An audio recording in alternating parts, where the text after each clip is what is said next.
Ha sido coordinador científico de FEPAL, representante latinoamericano para el board de la IPA también, y es coordinador de un grupo muy interesante a nivel latinoamericano que se llama LACAN en IPA. Además de esto, ha sido profesor del USAM y es autor de un libro que tiene un título que a mí siempre me ha gustado, es un libro en colaboración colectivo que se llama La misteriosa desaparición de las neurosis.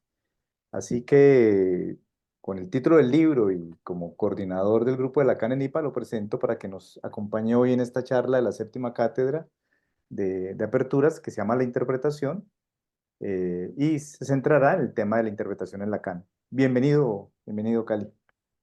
Gracias, Fernando, gracias por la invitación. Espero poder devolverles mucho de lo que me provocaron, porque la verdad desde hace días me la he pasado trabajando. En realidad, volviendo a esto que vos contaste sobre la misteriosa desaparición de las neurosis, que es un título que lamento no haber inventado yo, lo inventó otro de los autores, porque éramos cinco, y en realidad no es un libro, es una compilación de trabajos. Uno de esos, uno de los trabajos que era mío, porque no me acuerdo, yo tenía dos o tres, tres por lo menos en el libro, y uno era este que llevaba por título ¿cómo era? La mente es cosa seria, la interpretación es un chiste, ¿no? Ese es un texto de, yo calculo, mediados de los 90, o sea, hace un montonazo de años, pero donde yo ya estaba como encaminado en algo que yo creo que vislumbrábamos, pero no sabíamos del todo, que eso nos llevaría a la creación de ese grupo interinstitucional, porque son analistas de instituciones de APA, Abdeva, Córdoba, Montevideo, Porto Alegre, Porto Alegre. Porto Alegre, Y Sao Paulo. Río, San Pablo, ¿qué más? México, Madrid y Lisboa. No, y Lisboa, no, Porto en realidad, ¿no? O sea que, y en casi todos esos lugares, o en todos esos lugares, mejor dicho, hemos hecho jornadas a partir del 2007. O sea que esto que apareció como ese libro, La misteriosa desaparición de las neurosis, era como el germen de eso que inventaríamos, digamos así, como 10 años después, y que hasta ahora, por suerte, nos aguanta. O sea, se sostiene como espacio. Hemos hecho jornadas todos estos años, a partir del 2007, algunos más de una vez por año, y no me acuerdo ya qué iba a decir, pero bueno, en eso sí. Salvo el año de la pandemia, que había una jornada en Río programada, ya organizada y todo, que no pudimos hacer. Bueno, eh, empiezo con estas notas. Mi referencia para lo que hoy me gustaría transmitirle sobre la interpretación en psicoanálisis me llevó a un texto que había escrito a mediados de los 90. Fue en ocasión de un simposium de mi institución que tenía como título el simposium La mente del analista de la escucha a la interpretación. Eh, yo ya estaba como alejado de concepciones como las que se sugieren en el título, ¿no? Por lo de la mente, con lo que implica de contexto idiomático en inglés, mind. Eh, que lleva como contracara la idea de cuerpo ligado a concepciones neurobiológicas. Algo voy a decir de eso después. Yo ya estaba separado de eso y por ahí como con cierta combatividad propia de las épocas en que uno trata de afianzarse en ciertas nociones que den cuenta de la práctica que uno está sosteniendo, me quise despegar de ese título eh, de una manera por ahí un tanto burlona o irónica o con cierta sorna. Entonces, titulé eso, La mente es cosa seria, la interpretación es un chiste, como para ubicar de entrada el terreno de la interpretación en el campo del lenguaje. Eh,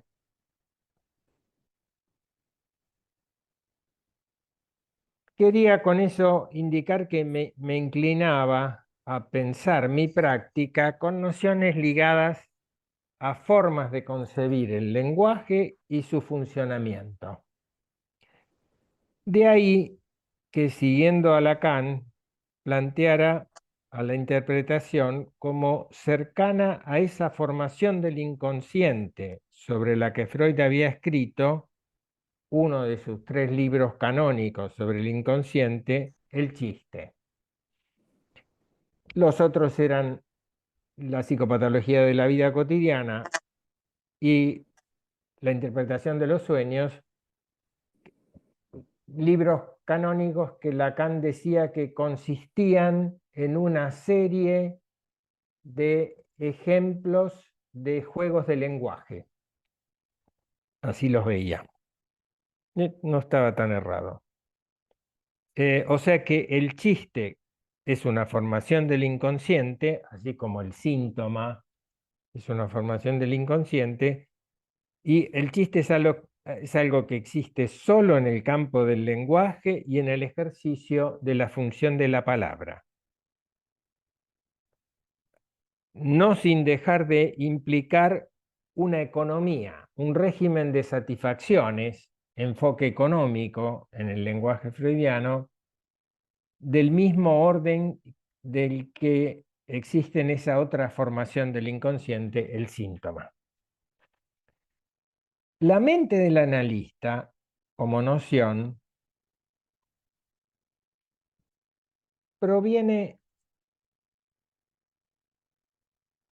como recién afirmaba, ¿no?, de un contexto del idioma inglés, donde mind remite por contraposición a ideas de cuerpo ancladas en nociones bioquímicas provenientes del área de los enfoques psiquiátricos. La escucha en ese título, es la mente del analista, de la escucha a la interpretación, la escucha allí en ese título, lleva a la interpretación, la escucha lleva a la interpretación con una especie de continuidad sin cortes y se apoya en la idea de comprensión. O sea, es una escucha de del estilo de que vieron que existe en inglés, sobre todo en muchas películas, en el talk to me, háblame, ¿no? Yo te escucho. Una escucha que apunta a la idea de comprensión, ¿no? Háblame, yo, el yo del analista, porque comprende, puede interpretar. Lacan parte de algo opuesto desde un comienzo de su enseñanza, cuando afirma la interpretación es lo contrario a comprender. Mejor dicho, interpretar es lo contrario a comprender. justamente porque emerge en el discurrir asociativo de un analizante, que un analizante nos dirige en transferencia, porque emerge allí algo que no se comprende, que es necesario interpretarlo, no comprenderlo, para que quien nos habla reconozca con sorpresa una verdad sobre sí mismo que sus dichos enuncian y que como sujeto él desconoce. En tanto, constituye algo de sí mismo que reprime, de lo que no quiere saber, y que hasta ese momento, hasta el momento de su emergencia, permanece como inconsciente. Saber no sabido, en términos freudianos, ¿no? También para que el analista, cuyo saber es solo supuesto y que se contrapone a ese saber en acto, saber del inconsciente, que emerge en eso que se ofrece a su escucha en ese instante, siempre presente de la sesión. Como dice Bion, sin memoria, sin pasado, sin deseo, sin futuro, emerge como algo que se dice en la sesión. Eh, Hay una anécdota que me orienta hace como más de 50 años. Estaba en una reunión social, era el cumpleaños de un analista y se hablaba ahí de cosas en esa época, de, bueno, ¿qué dice tu analista? ¿Qué te dice tu analista y demás? Y uno de los presentes dijo algo que desde entonces me orienta, ¿no? Dijo, bueno, el analista por ahí dice lo que dicen todos, pero a veces, solo a veces, escucha algo diferente. O sea que la especificidad de un analista estaba centrada en ese escuchar algo distinto, en una escucha otra. Eh, Esto nos habla de que la interpretación, el acto del analista, lo que se espera de él, se apoya, se soporta en su escucha. De allí que lo que dice, enuncia el analista, no tiene pretensión de verdad.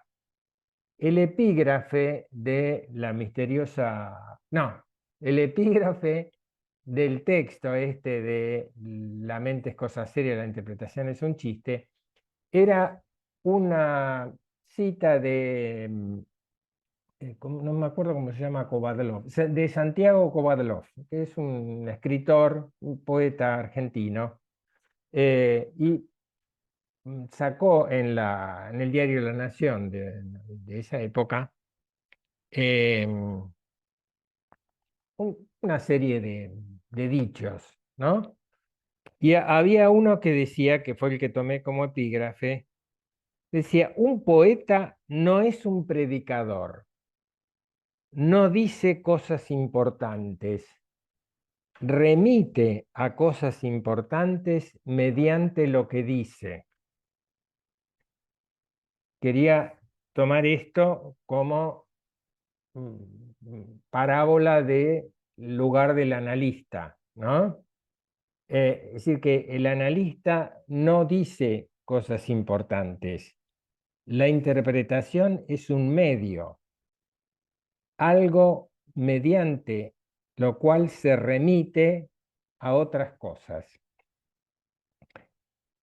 Como para volver al contexto asociativo de donde surgió, para que el inconsciente de donde provino sea interrogado, ¿no? El inconsciente del analizante sea interrogado y siga produciendo verdades siempre nuevas y siempre a medias.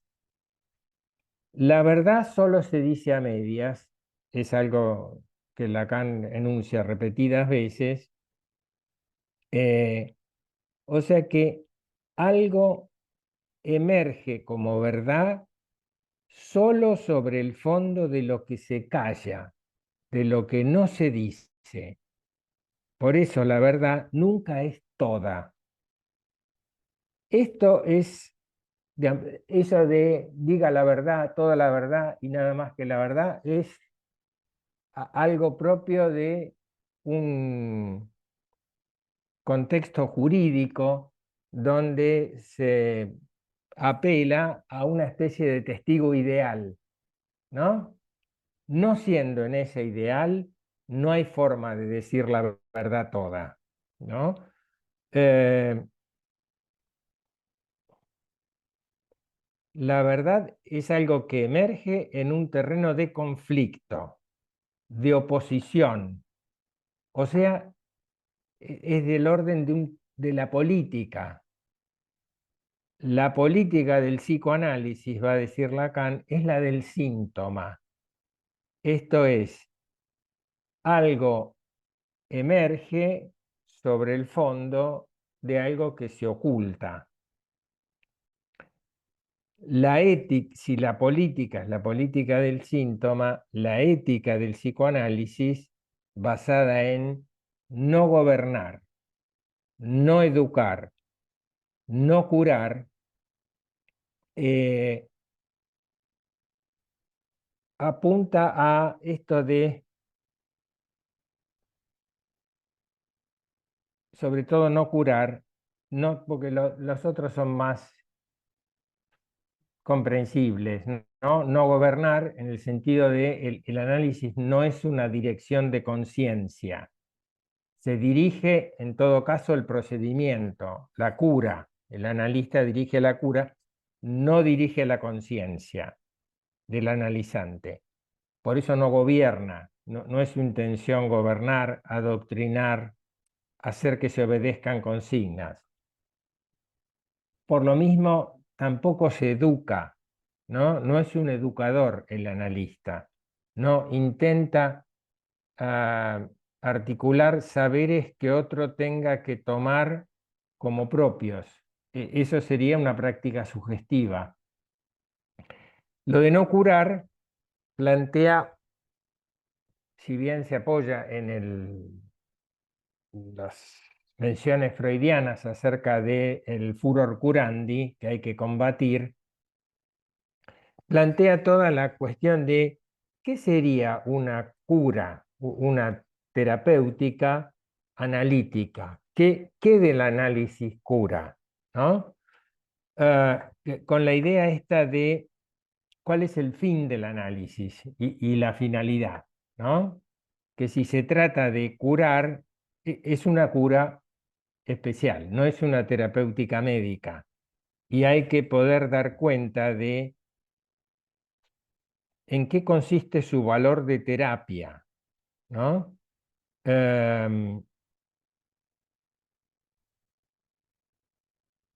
De eso podemos hablar después. Pero la idea es la ética implica esas tres imposibilidades, ¿no? Porque de ahí surgen las imposibilidades freudianas. Eh, ¿Cómo se llama? Gobernar, educar, analizar, ¿no? Entonces las tres imposibilidades son no gobernar, no educar, no curar. En eso se basa la ética analítica.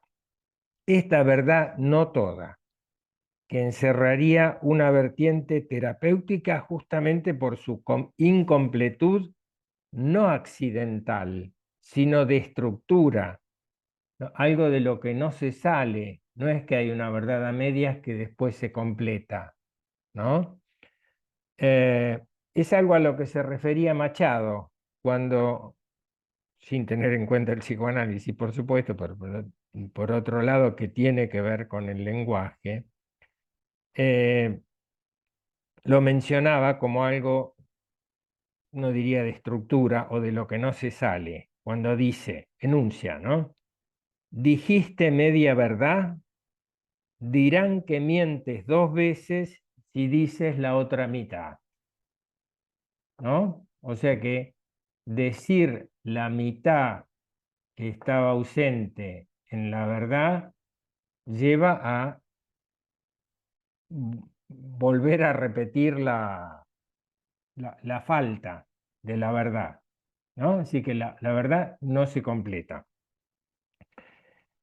Este lazo que mencioné entre el ser del analista y una escucha que puede ayudarnos a despejar ciertos malentendidos, este lazo que mencioné entre el ser del analista y una escucha distinta puede ayudarnos a despejar ciertos malentendidos frecuentes en nuestro medio, comenzando por el que plantea que el humano tiene un origen en experiencias tempranas que precederían al lenguaje, que solo llega tardíamente para expresar, a veces de modo defectuoso, algo acontecido en experiencias tempranas que lo preceden, lo que implicaría un antes y por lo tanto con un valor de determinación sobre lo que llega después. Queda claro que esta forma de ver, esta perspectiva, pierde de vista, se le escapa, que los humanos nacen, son dados a luz en el pasaje de un medio líquido, el amniótico, sería, a uno aéreo, donde se ven llevados a sumergirse de manera inmediata en un ámbito de sonidos que los acompañará por el resto de sus días. El humano es escuchado sin parar desde antes de nacer incluso. O sea que por la vertiente de la escucha, el lenguaje es es lo que lo está esperando, ¿no? Es como el complejo que precede al sujeto que tiene que inscribirse en el orden que el complejo prescribe.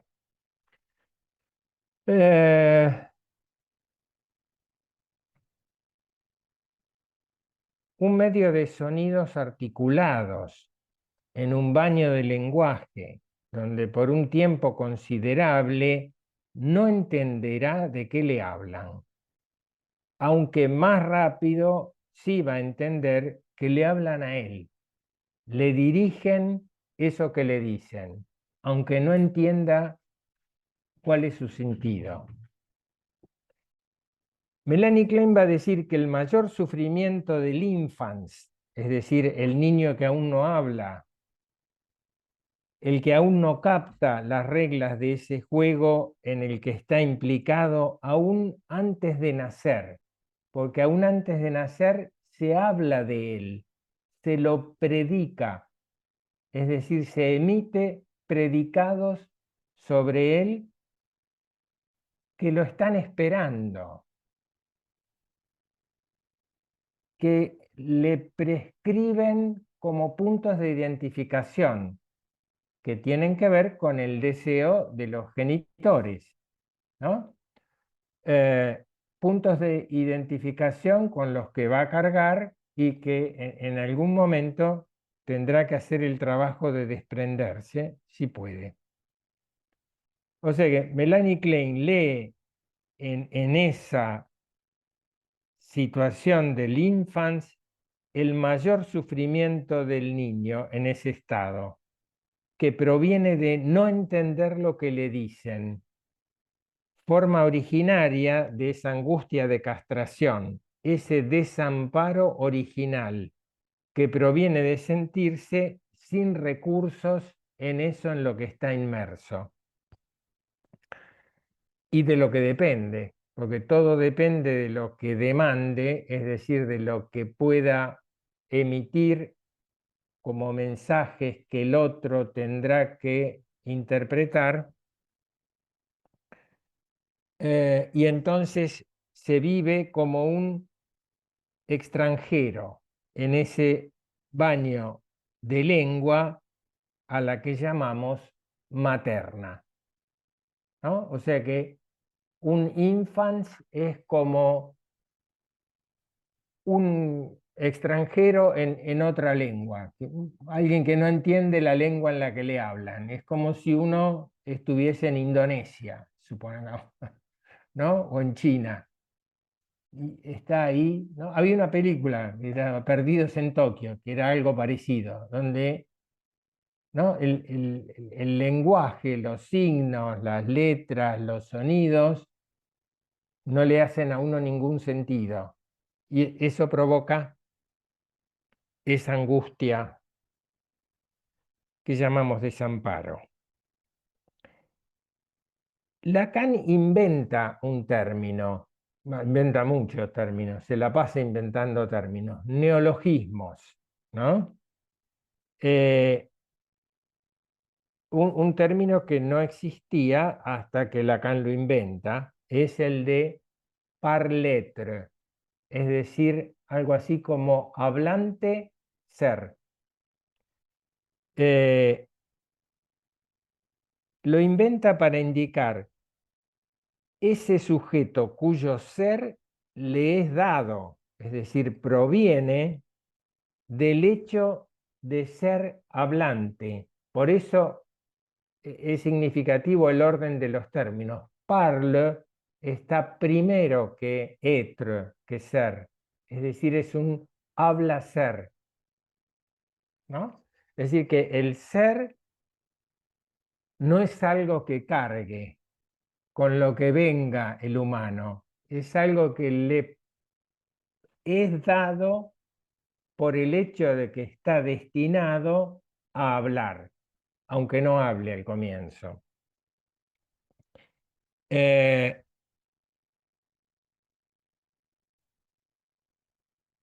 de allí que el que hable, es el que parle, es el que es lo que le otorga el ser.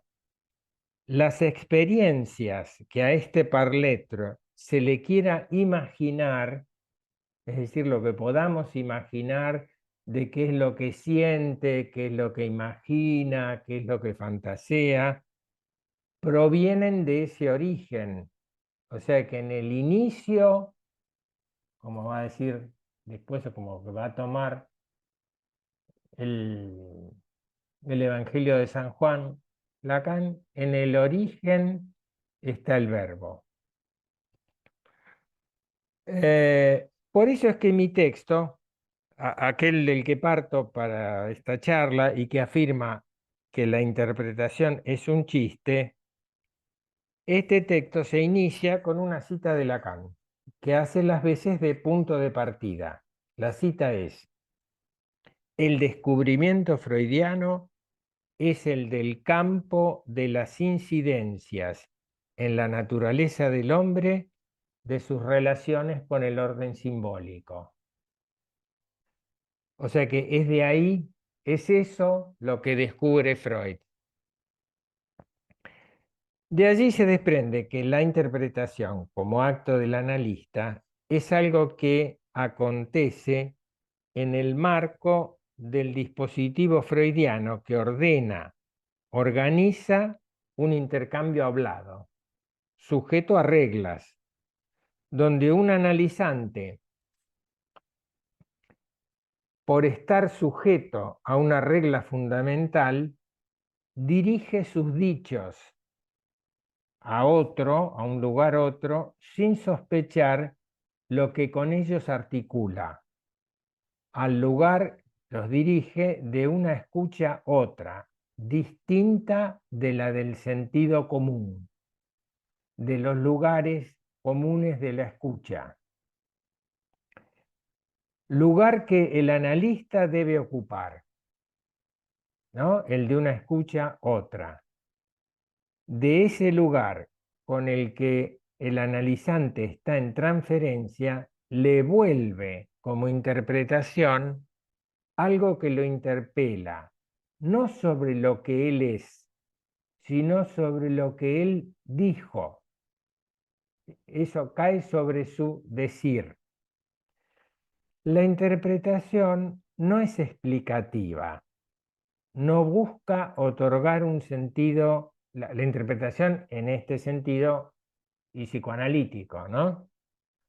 No es explicativa, no busca otorgar un sentido distinto a lo que el analizante enunció, sino a interrogar lo enunciado. Si surge un sentido distinto, no es algo que debería provenir de un saber que el analista aporte, sino debería provenir del inconsciente del analizante por medio de nuevas asociaciones que la interpretación pudiese provocar, relanzando el trabajo asociativo. El valor, la eficacia de una interpretación no proviene de que enuncie un contenido de verdad, que pudiese coincidir con una realidad cualquiera que lo corrobore, sino que su valor de interpretación solo puede ser sancionado por las asociaciones que produzca la interpretación, luego de haber sido enunciada.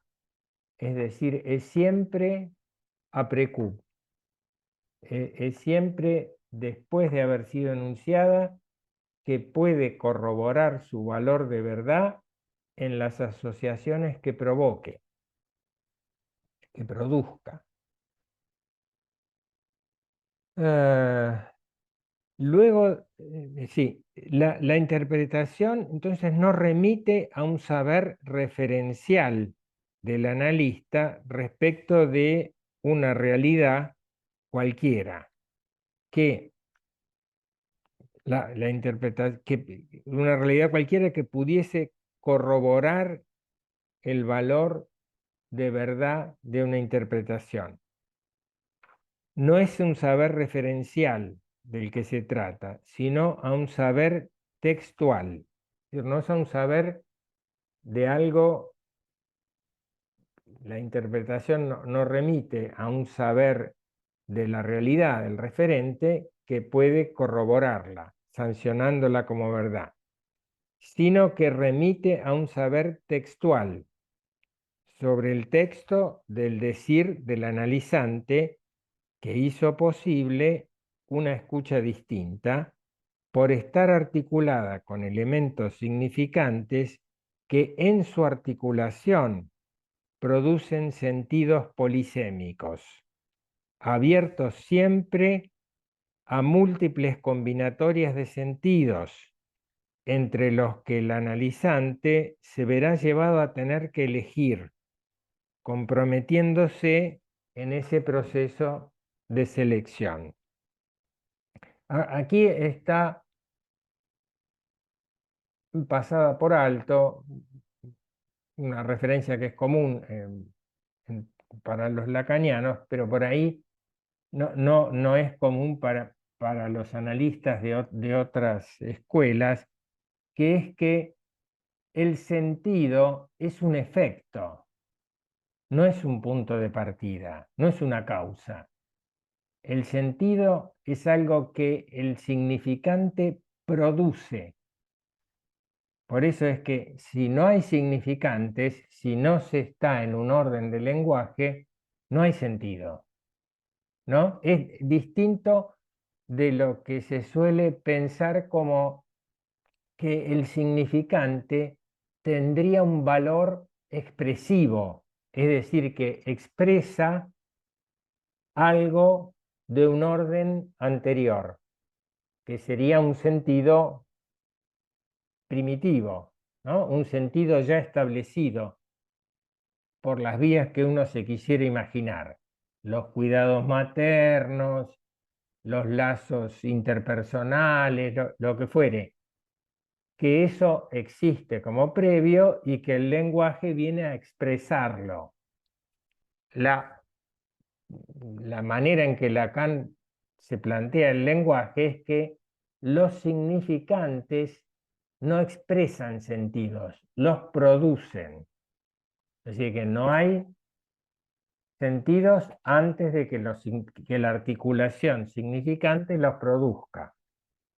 Por eso la interpretación es siempre algo del orden del significante. Apunta a algo que se ha enunciado como significante. Ahora pues, podemos ver algunos ejemplos y no a un sentido, no a producir sentido, sobre todo no a que el analista lo produzca, ¿no? La idea es que un término significante sea señalado como para que el analizante, a partir de eso, pueda producir, sí, el inconsciente del analizante pueda producir sentido a partir de nuevas asociaciones. Es decir, que hay sentido, pero de lo que se trata es que sea el inconsciente el que lo produzca. Eh, yo creo que vengo bien con el tiempo. A ver, fuera de nuestra disciplina, fuera del psicoanálisis, la noción de interpretación ha sido enfocada desde distintos ángulos, básicamente tres.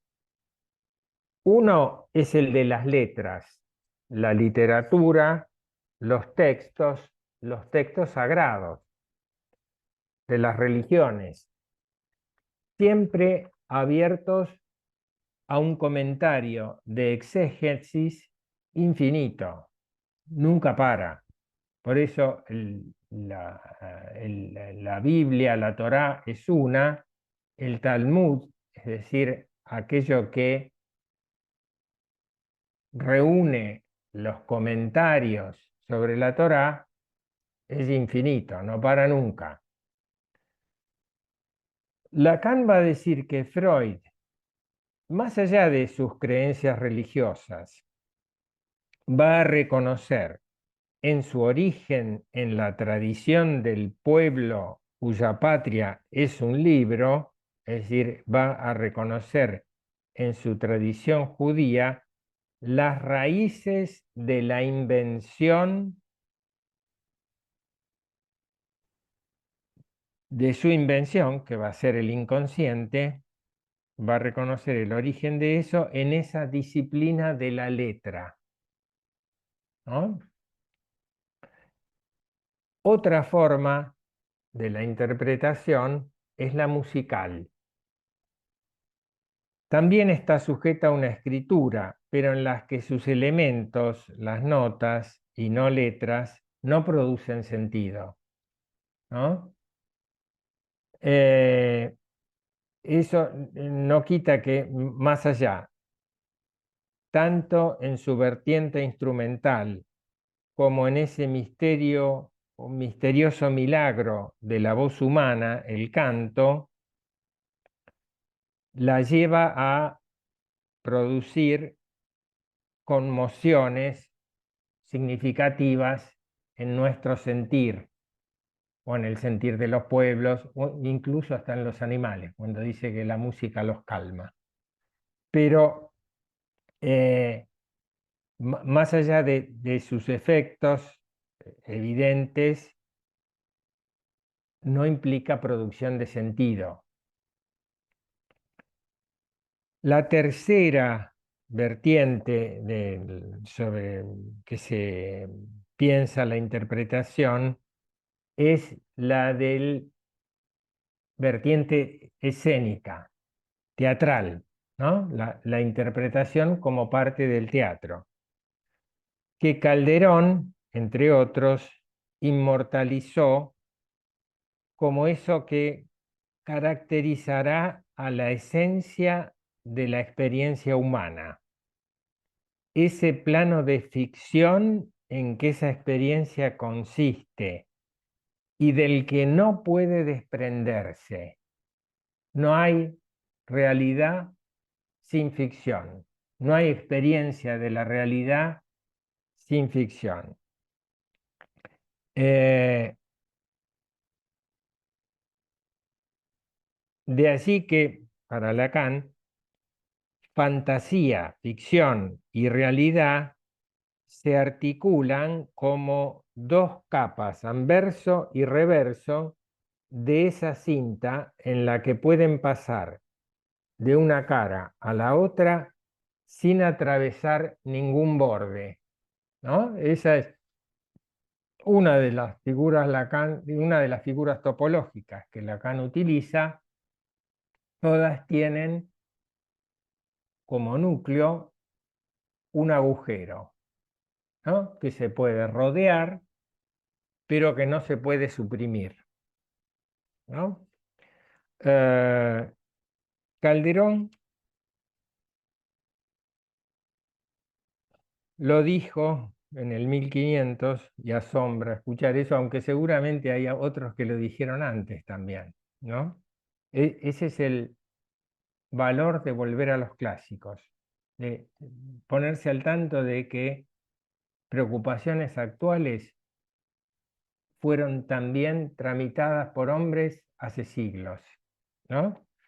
Calderón lo enuncia de esta manera, esto de no olvides que es comedia nuestra vida y teatro de farsa el mundo todo, que muda el aparato por instantes y que todos en él somos farsantes, ¿no? Es increíble, envidiable, que se pueda enunciar de esa manera, es decir, no olvides, hay que recordar que es comedia nuestra vida, es decir, que la esencia de la vida es esa puesta en escena de una ficción, de personajes, de un guión, eh, de vestiduras, ¿no? De vestuario, o sea, identificaciones con las que nos vestimos, personajes que encarnamos. Entonces, no olvides que es comedia nuestra vida y teatro de farsa el mundo todo. Es decir, el mundo es un teatro de ficción, es una construcción ficcional. Y teatro de farsa el mundo todo, que muda el aparato por instantes, es decir, que muda, estamos en un momento del lado del espectador y en otro encima del escenario, ¿no? Pero que esa mudanza no implica que dejemos de ser farsantes, es decir, de ser personajes de ficción, de farsa. Ese plano que se sustenta eh, como permanente, como estructura, es difícil de explicarlo en fácil esto y rápido, pero es el sustrato de la enseñanza de Lacan de los tres registros, ¿no? Los tres registros implica que hay orden simbólico, es decir, hay orden que rige la combinatoria de los significantes, que hay sentidos, es decir, que hay imaginario, orden de imágenes de sentido producidas por el significante, pero que eso no cierra, que hay algo que el significante no puede decir, no dice por completo. Eso que impide el cierre es lo que Lacan va a llamar lo real, no la realidad, que es un montaje, es una construcción, sino lo real como aquel registro que anuda los otros dos, haciendo tres, de un modo borromeo, es decir, que si suelto uno, los otros se sueltan, pero solo existen porque están anudados. Esto implica esta imposibilidad de salir del espacio de ficción, es decir, del espacio del fantasma.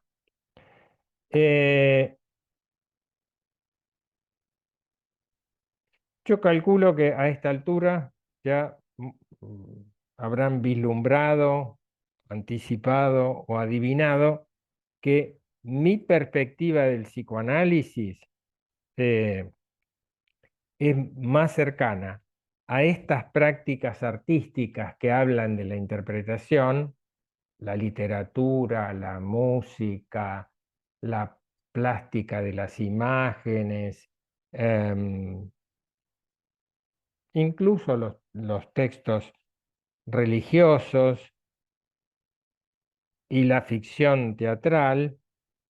Mi perspectiva del psicoanálisis es más cercana a entender mi práctica desde ese punto, eh, como que la especificidad del psicoanálisis consiste en ser una praxis, es decir, un hacer, un quehacer, no una ciencia, ¿no? Con algo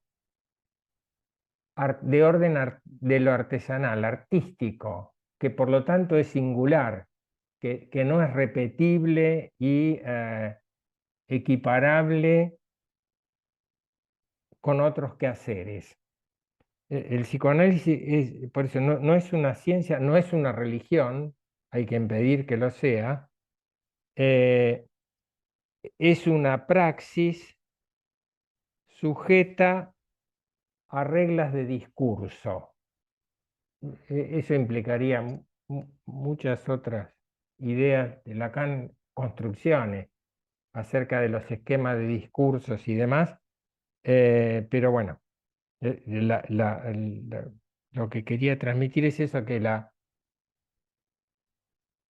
el psicoanálisis es una praxis, es algo que tenemos que hacer, y la interpretación en ese terreno es algo del orden de lo artesanal, artístico o algo así.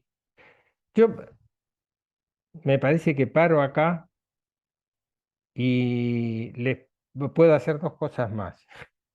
Contarles un chiste, como para dar una idea de en qué nos sirven el chiste, en qué el chiste es parte de nuestro quehacer.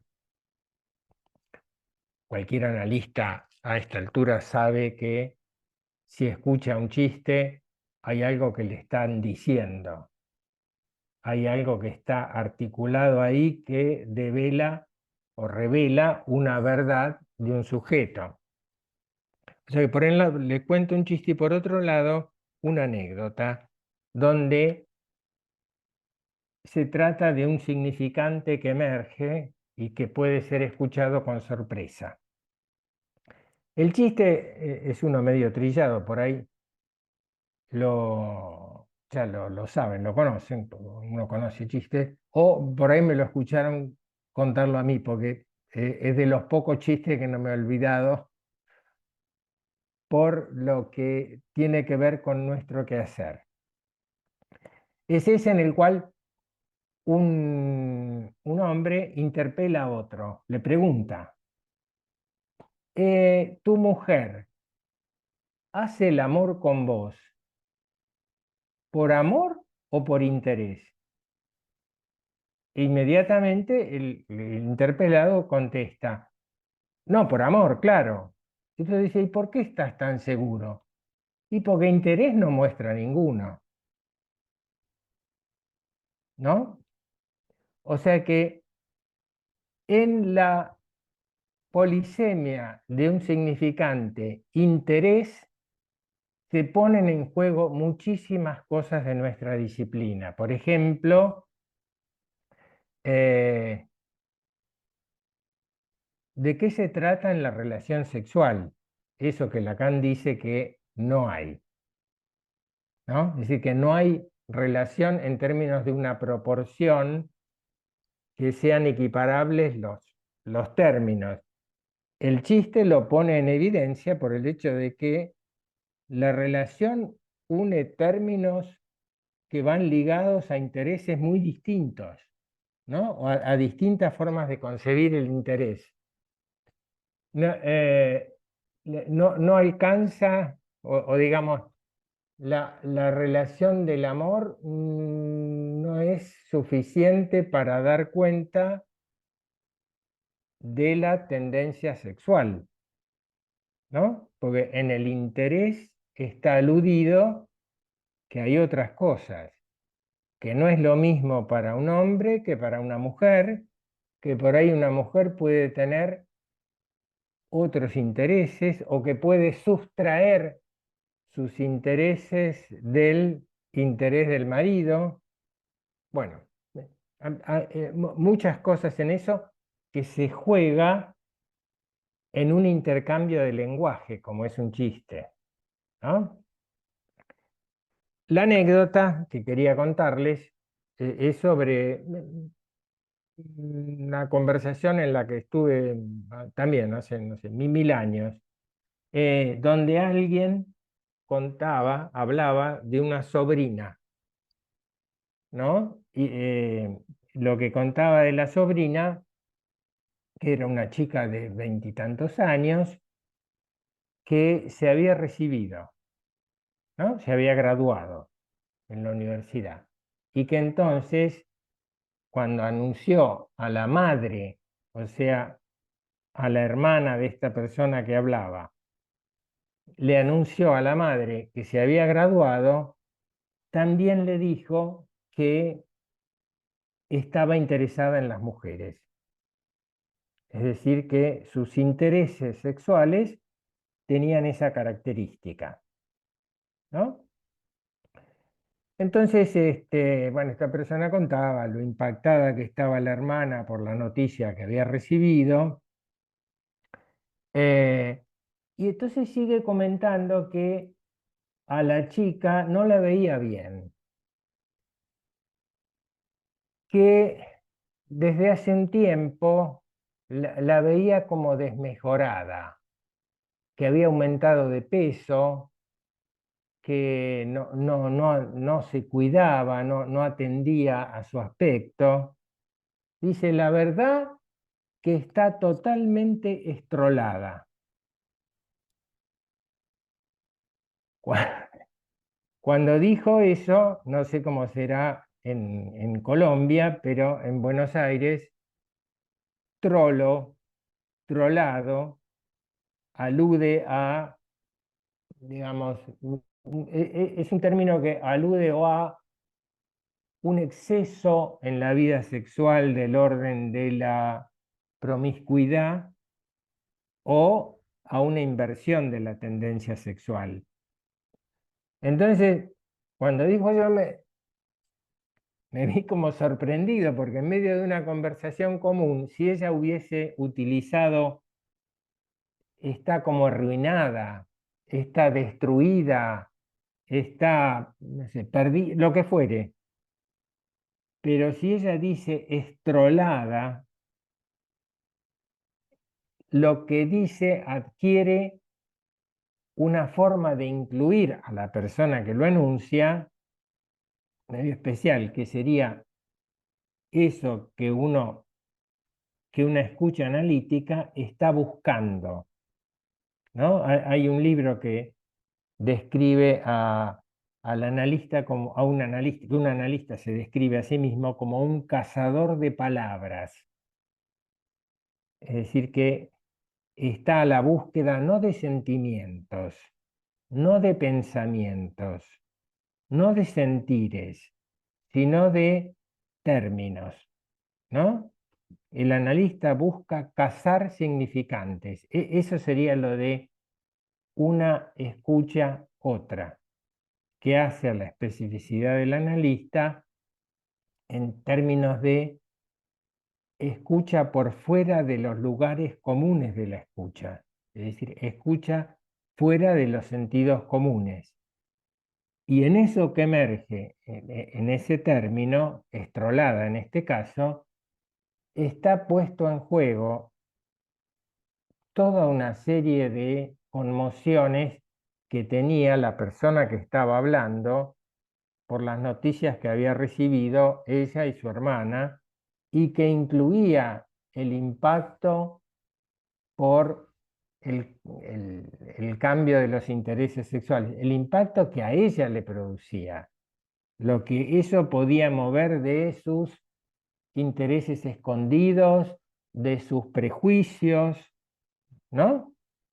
Es eso lo que, si hubiese transcurrido en un contexto del dispositivo analítico, es decir, en un contexto donde la transferencia está en juego, si uno escucha eso, lo que hay que ir a interrogar es ¿por qué dijo eso?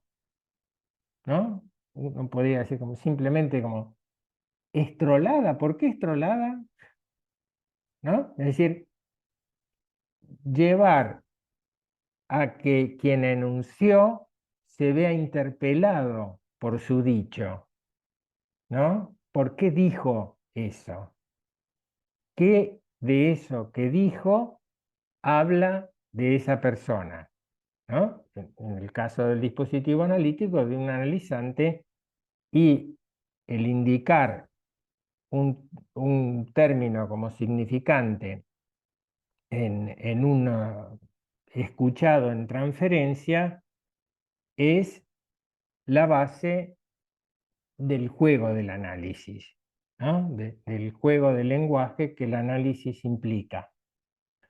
Eh,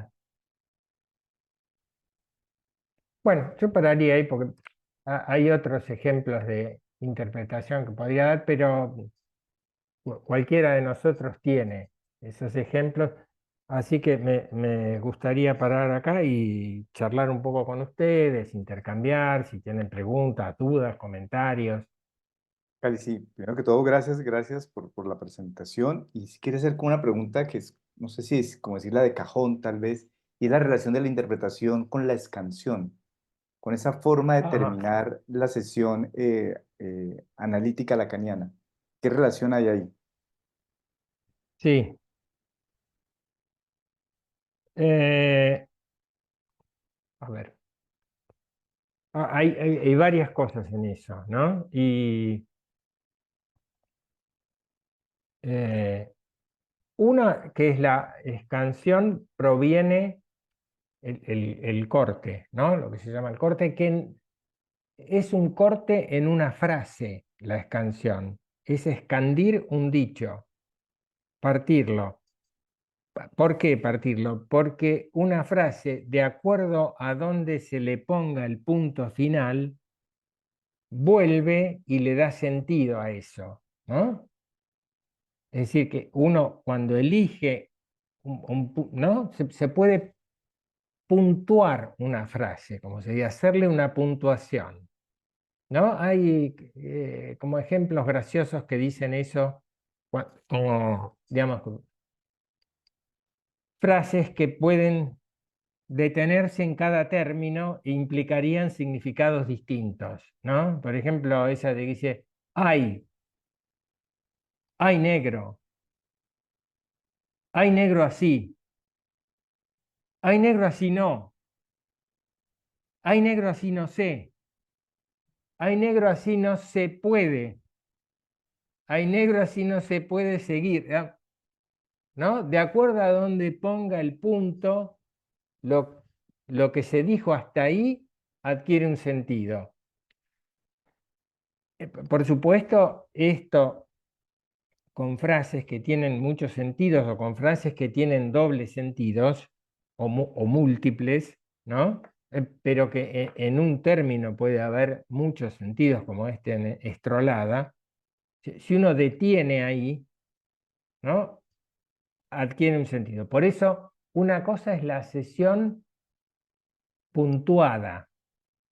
Esto es, que se detenga en un momento en el cual hay un punto que da sentido, ¿no?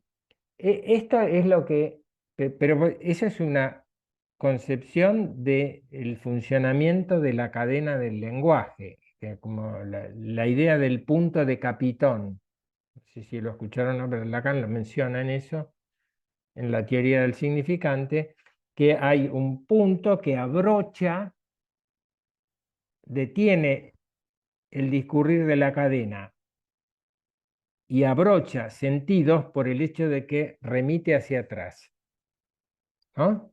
Eh, lo de la precu está sustentado en eso. Y dicho sea de paso, el Nachtraglich, ¿no? Es algo que es una noción freudiana que casi no existía hasta que Lacan la pone en uso, la pone en atención. Es como otras cosas que todas las cuestiones del otro en psicoanálisis o de la alteridad no existían antes de que Lacan lo pusiera en movimiento. Pero entonces, una cosa es que la significación se puede producir a partir de detener una frase, es decir, un discurrir de un paciente en una sesión. Eso es lo que hace a lo que se llaman sesiones de tiempo fluctuante, que no, el tiempo no depende de la cronología, no depende del reloj, no depende de un término de tiempo fijo, sino que depende no del capricho del analista o de la decisión, aunque sea el analista el que sanciona el punto significativo, pero que es algo que proviene del discurso, de lo que el analizante está produciendo. Entonces es algo así como, es diferente que alguien se acueste en el diván y tenga delante suyo 50 minutos, sabe que tiene ese tiempo, a que se recueste en el diván y que no sepa cuánto va a durar la sesión. El tiempo, ¿no? Depende de lo que diga, ¿no? Y de cuándo aparezca algo que es significativo y que entonces se puede decir, bueno, paramos acá, ¿no? La idea es que lo que sigue después de ese punto serviría como de relleno de lo que apareció. Entonces se prefiere, digamos así, detenerse ahí y mandar afuera lo que sería el trabajo de elaboración. No es algo que dependa de la sesión, sino que puede transcurrir afuera y la vez siguiente se ve qué pasó, cómo es y demás. Por eso, una cosa es esta de las sesiones de tiempo no cronológico, no predeterminado. Otra cosa es lo que ha emergido después de eso, como y basado en eso en cierta forma, como la idea de la sesión corta. Es decir, que hay una presión para que el analizante diga algo significativo. Es decir, produzca un término significativo, una asociación significativa en el menor tiempo posible, ¿no? Porque eso lo lleva a producir una conclusión, ¿no? Todo eso tiene sus excesos y tiene sus complicaciones, como todas las formalidades técnicas, ¿no? Em, Yo les puedo contar un ejemplo que siempre me resultó muy llamativo. Es de la época de la, perdón, no, es de la época de la misteriosa desaparición de la neurosis, porque el ejemplo lo contó un analista español que había comentado el libro. Eh, entonces, en los intercambios que tuvimos después, le preguntamos, porque nosotros no trabajamos con tiempo libre, le preguntamos a él como si trabajaba con tiempo libre, ¿no? Entonces él nos dijo que bueno, que en realidad él escuchaba y que durante una media hora más o menos escuchaba lo que iba surgiendo. Y a partir de ahí prestaba atención para ver si surgía algo que le resultara significativo como para detener ahí la sesión. Salvo una vez, dice, con un paciente, que era así, era un paciente que era un escritor. y que consultaba porque tenía cierta inhibición para publicar. Entonces dice que en una sesión viene este paciente y lo nota, el analista lo nota el paciente muy conmovido. Entonces le pregunta qué pasó, entonces dice que se ha muerto un colega, ¿no? Que había muerto un colega y que estaba muy afectado por eso. eh, y no me acuerdo cómo es que dice algo así como que, bueno, no solo es triste que no esté y todo eso, sino que lo apena tanta obra sin publicar. Entonces el analista le dice, bueno, pero no es el único, como refiriéndose a su motivo de consulta. Y entonces el tipo contesta, dice, pero usted lo dice por mí. Bueno, pero yo tengo todo el tiempo por delante. Paremos acá, ¿no? Ahí leyó un borde, algo que al detener podía hacerlo pensar. Por supuesto que eso puede ser abordado interpretativamente, ¿no? Decirle al paciente que está hablando de eso y que por qué le parece que él tiene un tiempo indefinido, ¿no? Porque eso sería como no está castrado, digamos así, no es mortal, no le va a pasar a él, no se sabe cuándo. Eh, pero bueno, eligió eso como para mostrar un momento en el cual se puede partir. Eh, yo entiendo las distintas perspectivas sobre la sesión de tiempo libre, sobre la sesión breve y todo eso. Eh, a mí me cuesta trabajar así, ¿no?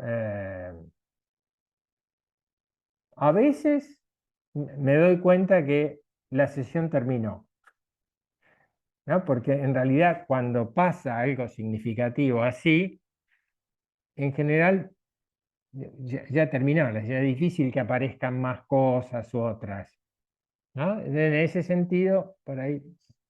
Y si no, puede dar lugar a eso de relleno, racionalización y demás, qué sé yo. Dale, Serapio, sí.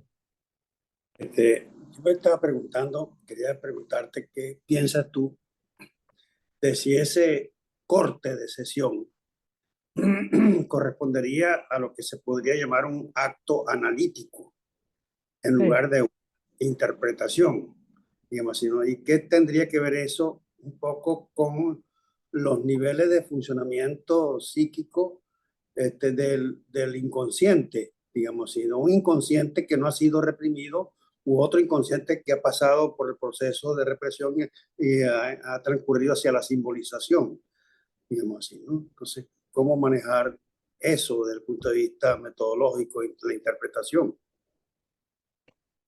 No sé si fue claro. Sí, claro, a ver, es toda la cuestión de la diferencia entre acto e interpretación, ¿no? Que no es tan clara, ¿no? La interpretación es un acto, por eso yo decía en la charla, por ahí que la interpretación es lo que se espera que el analista haga, o sea que es Un un hacer, acto. ¿no? Eh, El corte tiene valor de interpretación, pero la interpretación tiene valor de corte en el sentido de que interrumpe un sentido establecido, ¿no? Cuando se le dice, si uno pudiera decirle a esa persona, ¿estrolado qué? ¿Por qué? ¿No? Sería como una forma de corte, de cortar un discurrir y decir como que a partir de ahí, por ahí hay otra cosa, ¿no? Otra cosa es decirle, bueno, señalar eso como que emergió eso y dejemos aquí, como para sacarlo de la sesión, que no haya relleno posterior y que la sesión que viene venga con ese efecto, qué sé yo. Pero como yo no trabajo así, no sabría cómo decirlo, pero, o cómo hacerlo más bien. Eh, pero sí, toda la cuestión de que hay un hacer en el análisis, ¿no?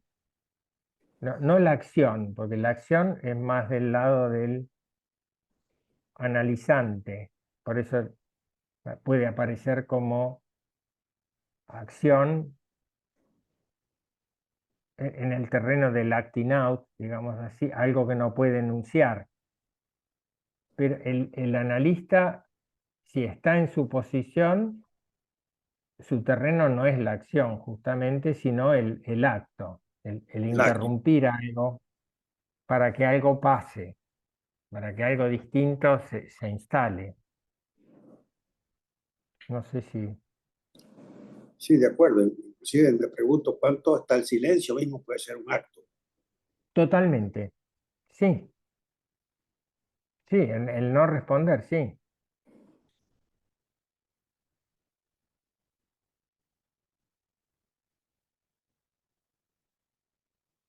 Y el otro tema es la interpretación de los sueños, ¿sí? Porque uno Sí, está muy acostumbrado dentro de cierta tradición psicoanalítica a que, no sé, si es caja, entonces es representación de lo femenino, si es casa, es representación del yo, como una especie de ecuación simbólica. Lacan no se la juega por eso cuando interpreta sueños. No, no es una cuestión de diccionario de sueños, como uno a ratos ve en ciertas tradiciones psicoanalíticas. sí, la cuestión del el simbolismo en los sueños es algo que a Freud mismo le hacía ruido. Vieron que una cosa es el capítulo sobre simbolización de los sueños del libro de los sueños y otra cosa son los trabajos de los años 20, no me acuerdo por ahí, o antes o después, donde Freud habla de cómo es la interpretación de los sueños en la sesión, en el trabajo analítico, ¿no? ¿Cómo hace él con los sueños? Que no puede hacer todo ese trabajo de recorrido de las asociaciones durante una sesión entera y retomar la sesión que sigue, todo eso. Freud no trabaja así, ¿no? Después de eso le sirve para encontrar elementos, eso de lo que Lacan llama canónicos en su forma de concebir el inconsciente. Pero la interpretación de la manera en que trabaja con los sueños es otra cosa. Por ahí se detiene en un detalle, en una parte, se piden asociaciones sobre alguno de los elementos del sueño. Lo que a mí me resulta más claro en eso es eh, no no fascinarse demasiado, porque hay veces, a todos nos ha pasado, que hay elementos que están en juego en la transferencia, más explícitos o menos explícitos durante un tiempo, y en algún momento aparece un sueño que permite articular varias cosas de eso, ¿no? O sea que lo que aparece en un sueño es algo que está en juego en la transferencia desde el comienzo. Por eso, cuando un paciente está en análisis, sueña para el analista. Es decir, le dirige al analista sus sueños, ¿no? Uno de ahí puede este, sacar material o extraer interpretaciones, ¿no? Ahora, todo material en cierta forma es onírico, en el sentido de en una sesión todo es ficción, todo es interpretable, todo puede ser interpretado como un sueño, ¿no? Ahora, eh, yo no me siento un especialista en interpretar sueños. Creo que un analista es alguien que interpreta sueños, pero, ¿no? Y toda la cuestión de la simbología, eh, qué sé yo,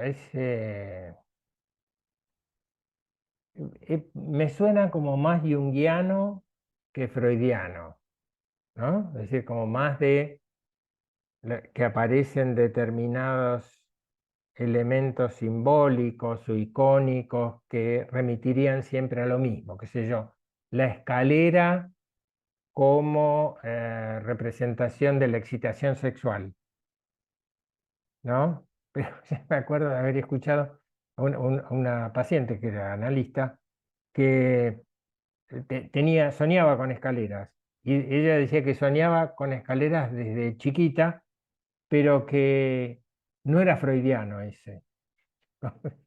Ese sueño no era freudiano, como que ella le podía atribuir los sentidos que a ella le parecía y si no estaba de acuerdo con Freud, no estaba de acuerdo con Freud. Ahora, era clarísimo que los sueños tenían que ver con su excitación en determinado momento. Ahora, por eso digo, eso está en juego en la transferencia y puede aparecer como cadenas asociativas o como un sueño. Y por supuesto, todos esos elementos son significativos. ¿Cuándo aparece un sueño? Cuando un paciente cuenta un sueño por primera vez. Las complicaciones que eso trae si uno interpreta los sueños y el paciente percibe que uno le gusta interpretar los sueños, entonces hay sueños a rolete, pero no habla de otras cosas por ahí. Es decir, utiliza el sueño como fachada para no hablar de otras cuestiones. Eh, por eso, eso es complejo y lo- los sueños son ese mundo de ficción en el que hay que poder orientarse, ¿no? Pero después son siempre raros. Vieron que hay pacientes que dicen, no, soñé algo muy raro. Y sí, ¿cuándo no es raro un sueño? ¿No? Si es muy parecido a la realidad, bueno, ¿de qué habla? ¿Qué pasa? ¿Por qué? Hay una pregunta en el chat, es ¿cómo se piensa la interpretación de la psicosis? Y ese es un tema complicado. Y siempre complica cuando aparece la cuestión de la psicosis en psicoanálisis, ¿no?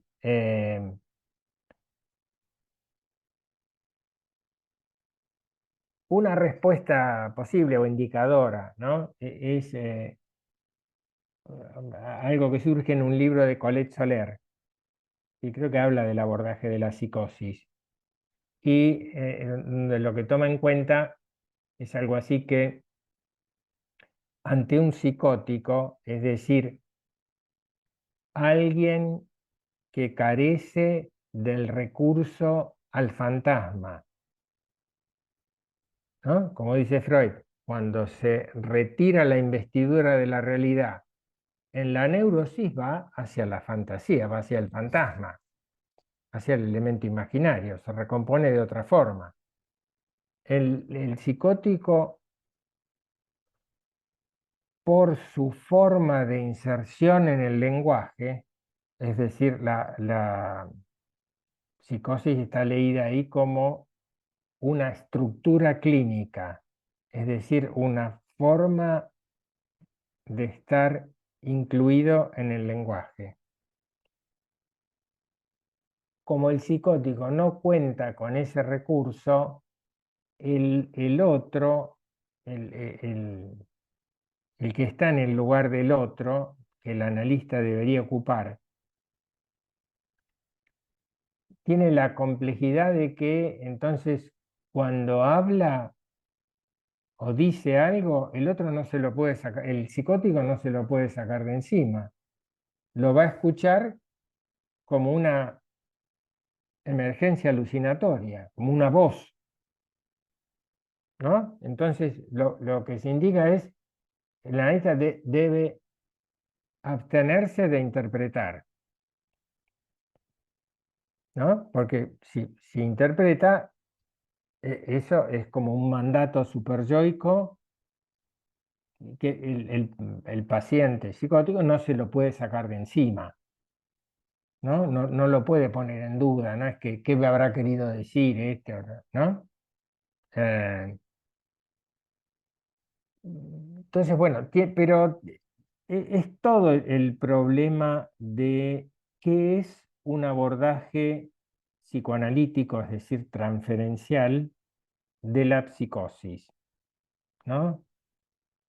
Cualquiera que haya tenido experiencia en eso, mi experiencia no es muy abundante, aunque bueno, yo empecé siendo residente de psiquiatría y entonces pero como analista, si uno recibe un psicótico, lo primero es que es muy rara esa experiencia, no es como hablar con alguien común, ¿no?